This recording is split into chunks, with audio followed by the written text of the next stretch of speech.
Welcome to Carl and Heather Present, the podcast where we dive into the insights, challenges, and humor of being married to someone who is nothing like you. Are you ready? Let's go. Oh, don't you know it's Carl and Heather Present Marriage Podcast. People always ask me, as the host of a big-time hit podcast, where do you find time to stay on top of the latest fashion trends and cutting-edge styles? You must have somebody who does it for you. Well, they're right. Is it Men's Warehouse? Is it Stitch Fix? Is it Vuori? No. You might be surprised to hear it's Costco. If you're a dad looking to elevate your style and recapture the eye of your wife, do like I do and wear Kirkland brand cargo shorts. And listen to Carl and Heather Present. Well done, babe. Yep. Well, that was free. Yeah. It's working out pretty good for me because I think you're still into me. I'm still into you.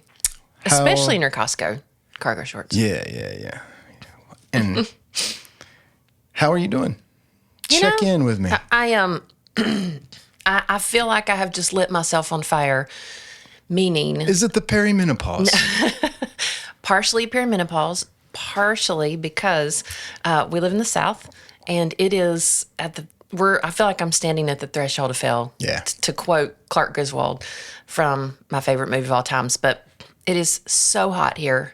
And I know summer is coming to an end, but it feels like we're in the throes of summer. I was taking the kids somewhere yesterday, and we all got back into the car, and we all screamed because the leather seats burned the back of our legs. We sat down. I don't have one of those visors in the front of my car, so it had been parked at the mall for hours on end, sun baking down. And then we started sweating, so it became like a slip and slide while we're driving. We're just like, it's so gross. We're sliding around on the seats because we're so sweaty. Sorry to hear that. I know. Sorry that the listeners had to hear that. Anyway, yeah. So I'm sure they loved it. back to you. How are you doing? Good. Reminding everybody, maybe you're just jumping back in, but we just finished our 5-week series in the book of James, where we did 5 weeks through a book of the Bible to help couples begin having conversations about the Lord's Word with each other. Mm-hmm. Those 5 episodes are good to listen to anytime.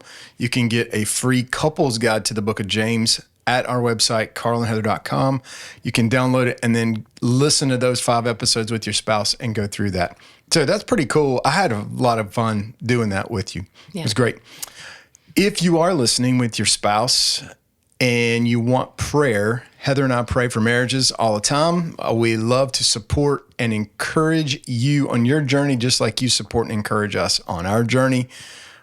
If you're listening and you think, I want to join with them in prayer about something, we will keep it anonymous. We won't talk about it on the podcast or anything like that, but we are regularly praying for folks who reach out to us and say, will you please pray for my marriage about this or that issue? Yeah.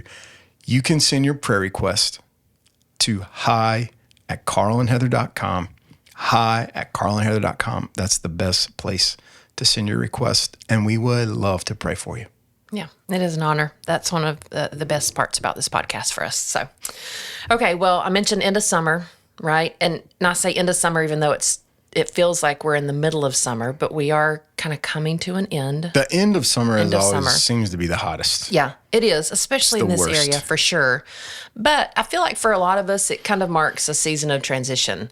Like we're transitioning out of like lazy summer days, or if you travel a lot in the summer or whatever, and we're gearing up into like new season, new rhythms, new schedules. Back to school if you have kids.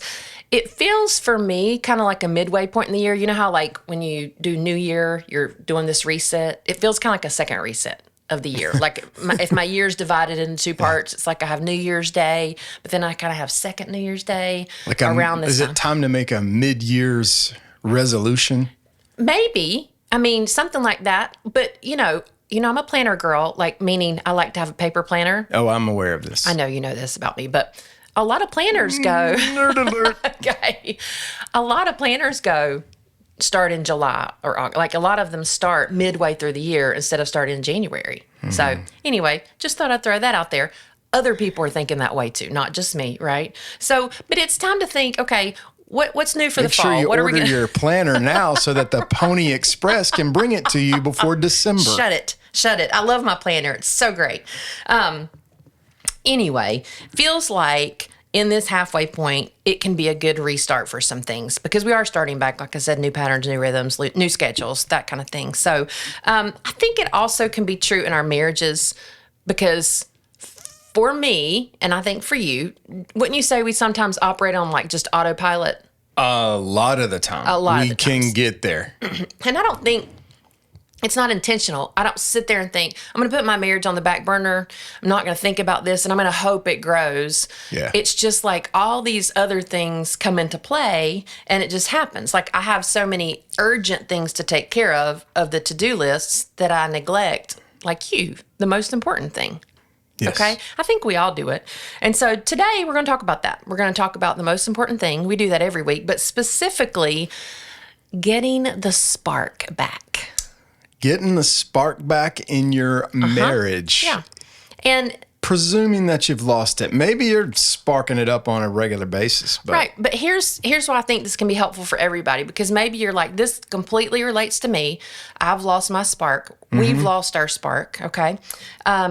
Maybe you're like, well, we kind of have this pilot light going, you know, it's there, but it's not a spark. Or maybe you're like a full-fledged, like, you're a fire pit, you know, you're a bonfire. Regular solo stove. Right, No, that that's kind of not the thing. right. A duo stove. Yeah. I don't know. Not solo, right? Never mind. Right. I'll take it out. I'll take it back.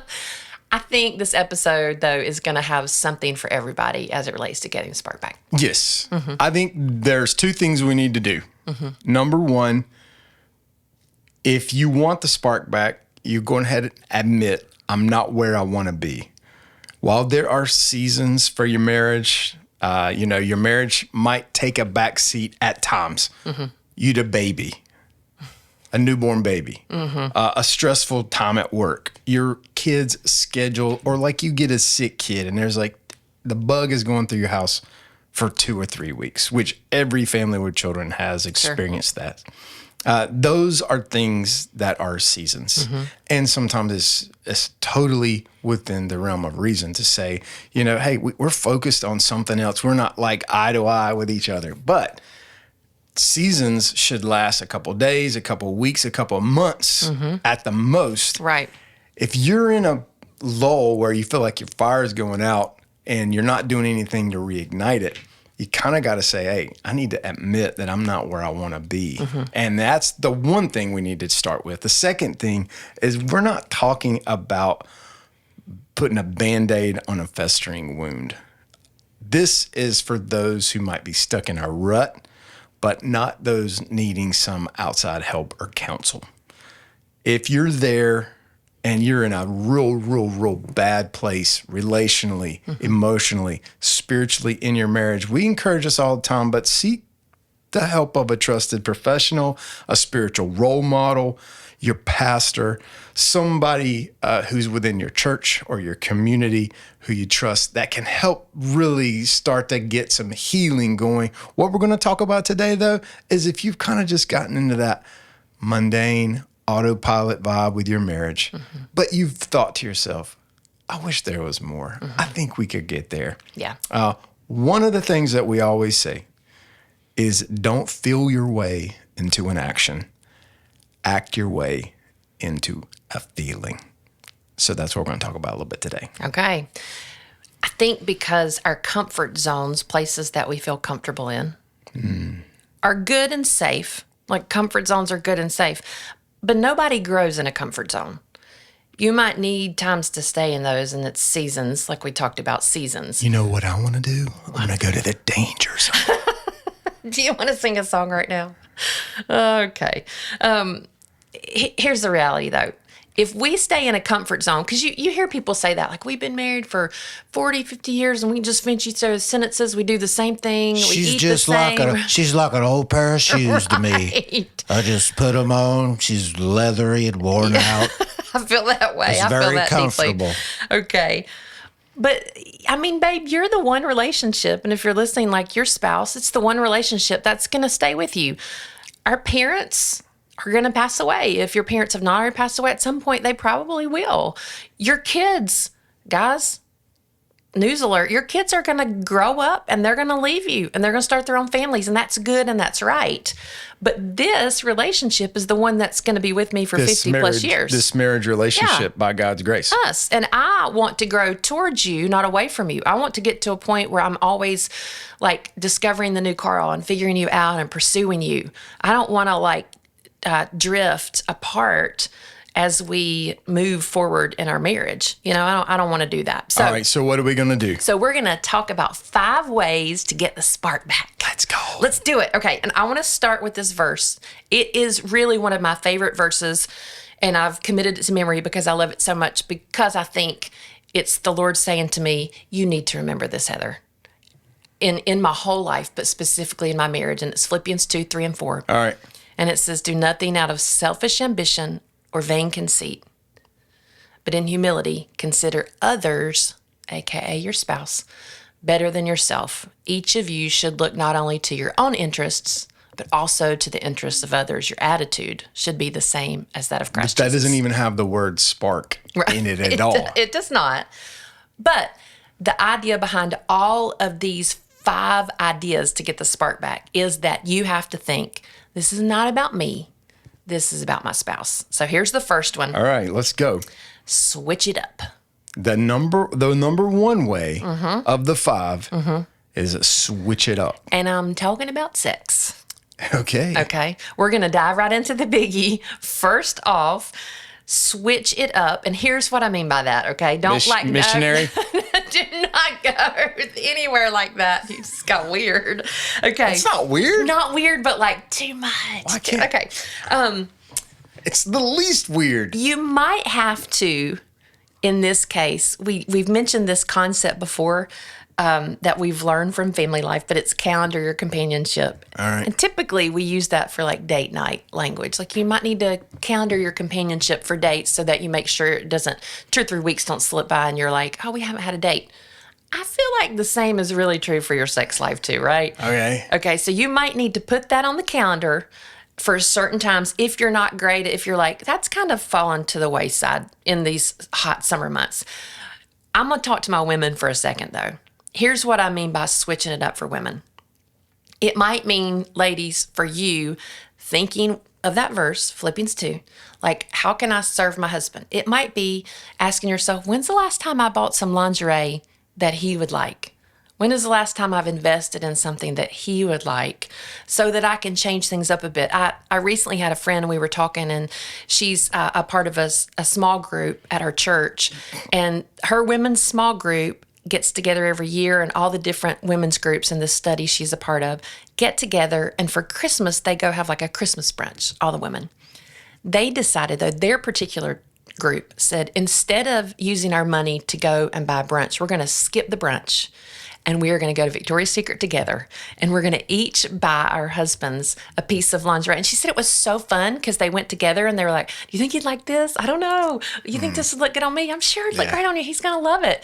We just don't do things like that regularly. And maybe you're like, yeah, we do that. Great. Keep doing it. But if not, that might be a way for you to switch things up as a woman. So how about for the men, for the fellas? Fellas, before you think about going out and buying yourself a fresh pack of tidy whities, we're not going to do that. Please don't. Please don't. I'm more of the opinion of like, I bought these underwear in 2016 and they are holding up great. Right. These are some durable boys. You know what I mean? Yep, Anyway, right.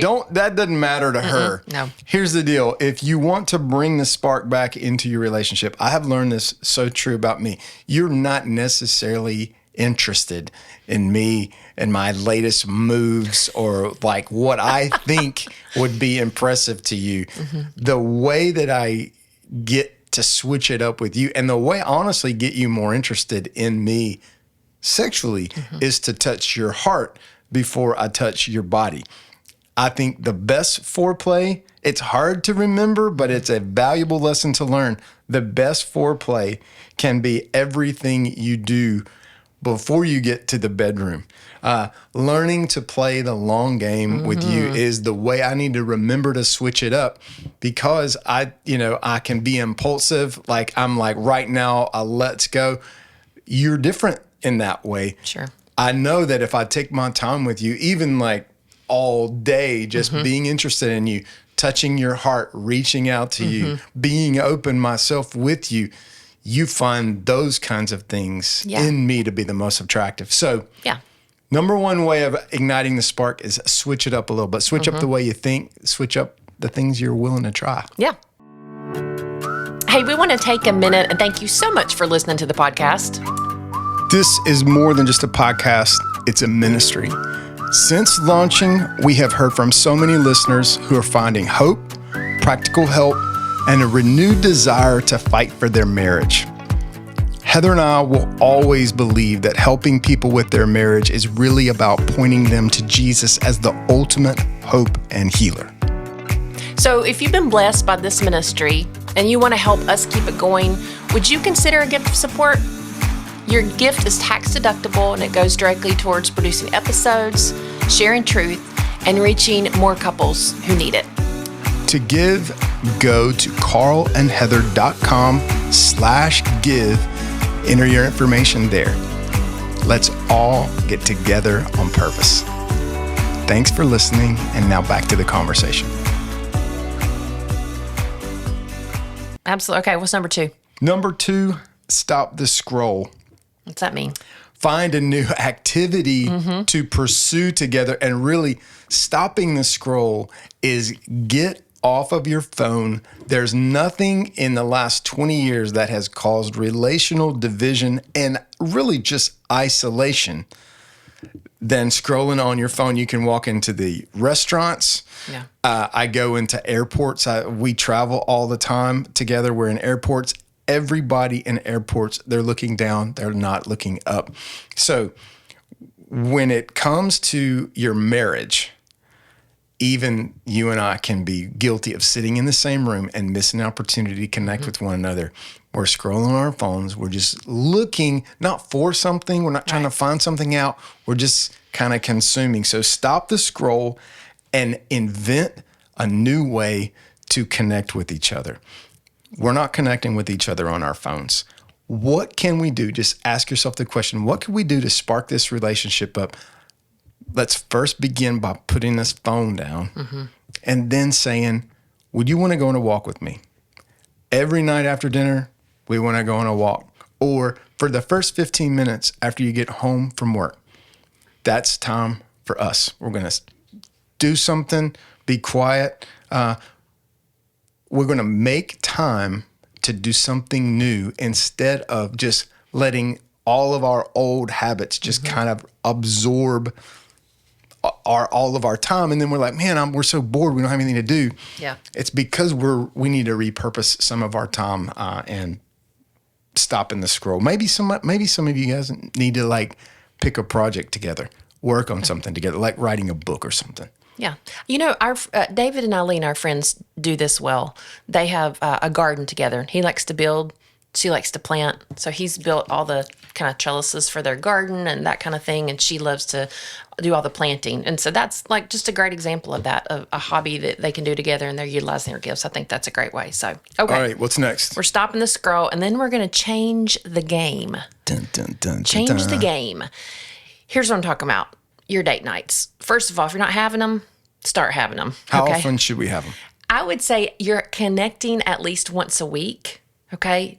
And that doesn't mean like, you might say, we don't have money to go out on a date once a week. I'm not saying you have to go out on a date once a week. I'm saying you have a time where it's just the two of you, where you're connecting, where there are no kids involved.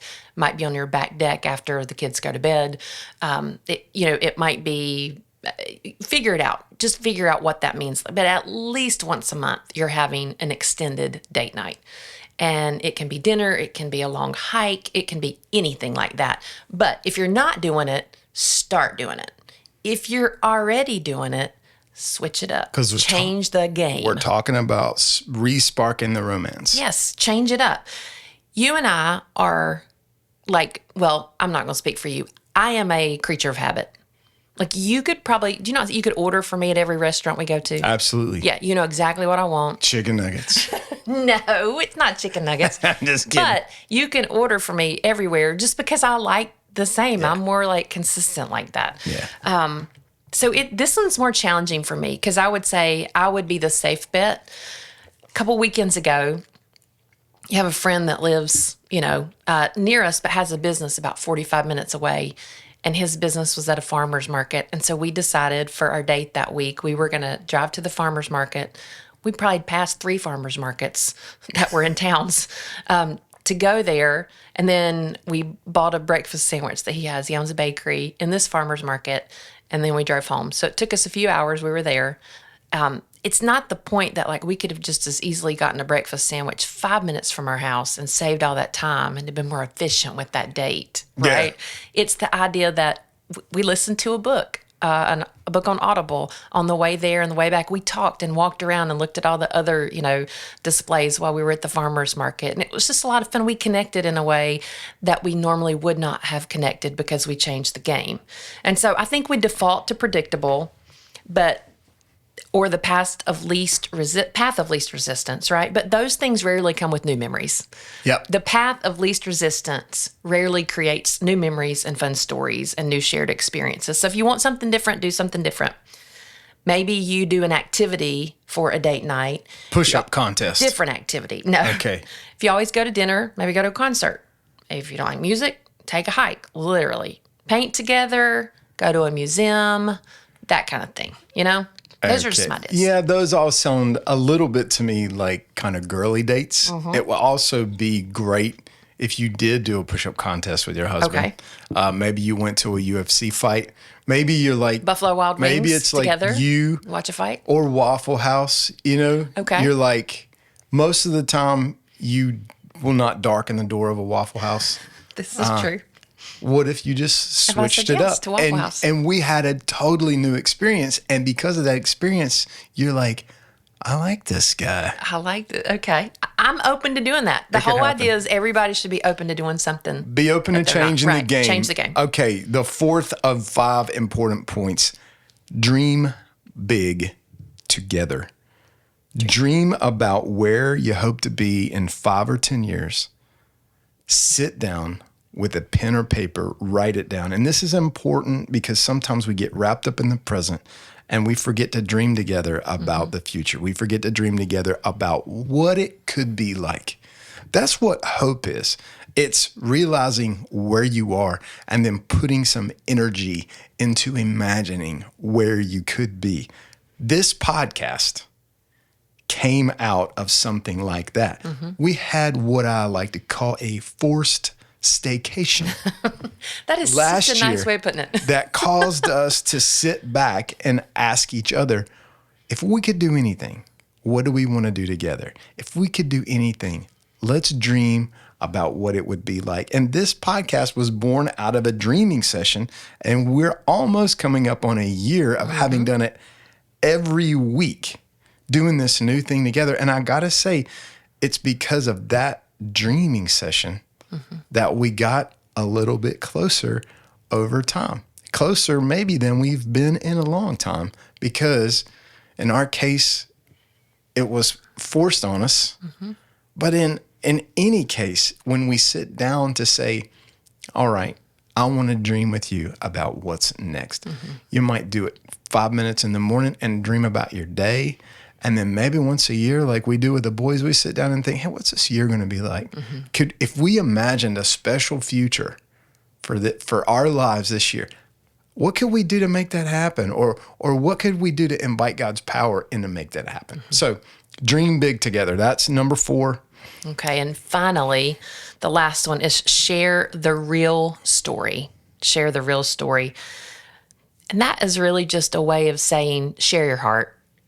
The real story is not what happened or how your thoughts about it. The real story is, how did that make you feel? What does it say about who you are?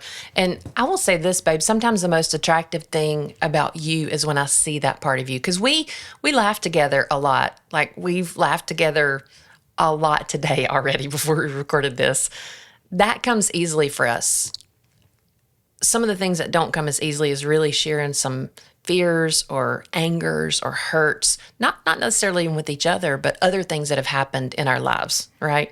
And so when we suffer together, when we grieve together, we've done that a lot this week too, grieving together for friends and things like that. I think it connects us. And we had an experience we talked about before, a couple years ago when we were kind of at this impasse and we were on a walk, and you just shared on the walk. We had this walk and talk a million times, it felt like, but you shared a part of your heart on that walk that if we didn't change and if I didn't do something different, which is kind of where our impasse was, that you were afraid. You were afraid of what was next and what was in store for us. And that's really the first time I'd heard you in that whole series of conversations say that. And it really showed me like a real picture of your heart. And it almost like snapped me back into reality and awakened something in me, but it connected me with you. And it actually snapped me into action to do something different. And so sometimes just sharing the real story is a way to unlock someone's heart and reignite that spark. So, would you say that sharing the real story is just kind of like pushing past the layers that we tend to relate to one another and just the surface layers? It's like, how are you? I was fine.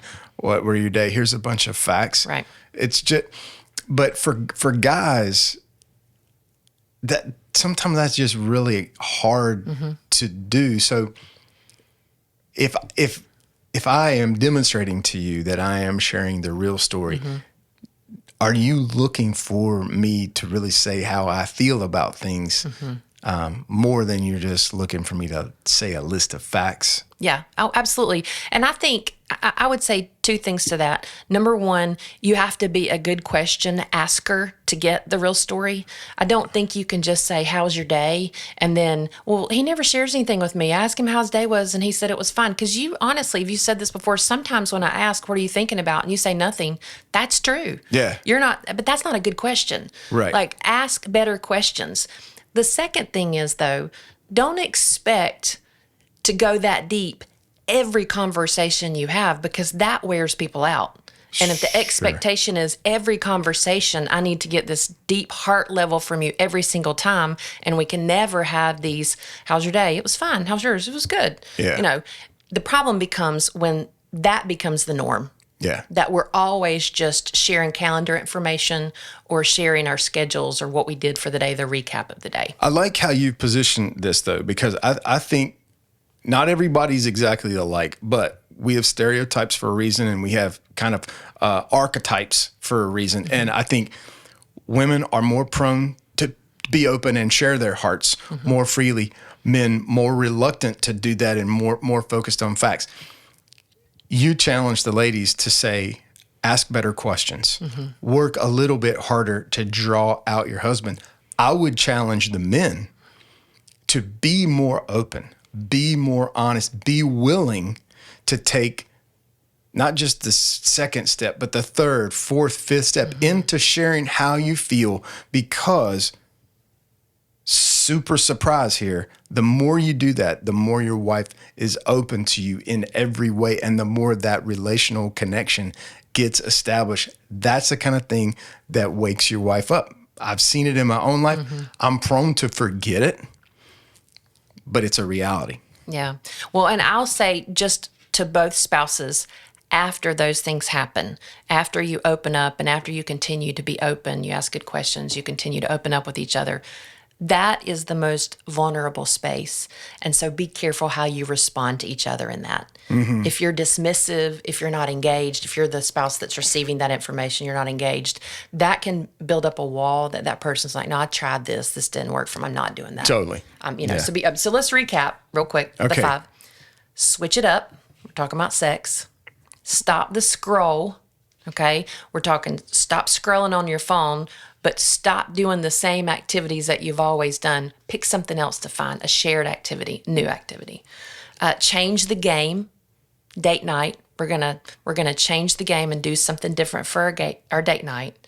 We're gonna dream big together, and then we're gonna share the real story. All right.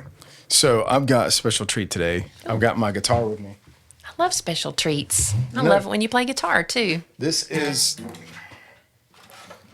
I haven't played this guitar in a while, and some of our listeners might not know this, but I love guitars. You do. Very much. They're all And over our house. We have a whole lot of them in our home, but your marriage is kind of like a guitar.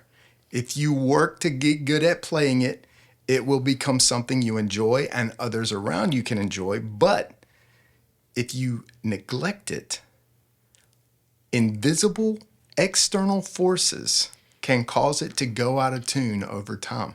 For a guitar, it's like humidity. It's like the tension on the string. You neglect it, all that stuff makes it go out of tune. Let's see. So this guitar is built to be in tune. You and I, if we have a perfectly functioning marriage, it's built to be in tune. But there are external forces in the world that push us out of tune with each other, and our marriage loses its oneness. It loses harmony, and we're both focused on our own kind of individual. We're going in ourselves, and we're not working on our relationship with God. We get out of tune. So it sounds a little bit bad. Yeah. But Not bad. I got this little tuner. It's a thing I keep on the top of my guitar, and it helps me orient my guitar back in tune. If I get in trouble, I just use my little tuner, and my guitar is mostly back in tune again. Now, for Christians, the Holy Spirit is like a tuner for us. It helps us get back to the place where we need to be, but we have trouble staying there naturally. External forces, the world, the flesh, and the devil, Yep. try to push us out of tune. So we need to invite the Holy Spirit into our marriage to act like a tuner, to help us re-spark and reharmonize what's going on in our relationship. Yeah. Okay. So as we wrap up today, I want to encourage you to do this, guys. Act your way into a feeling. We don't feel our way into an action. We act our way into a feeling, and invite the Spirit to give you the power and the faith that you need to do it. Thanks for listening. Together on purpose. Boom.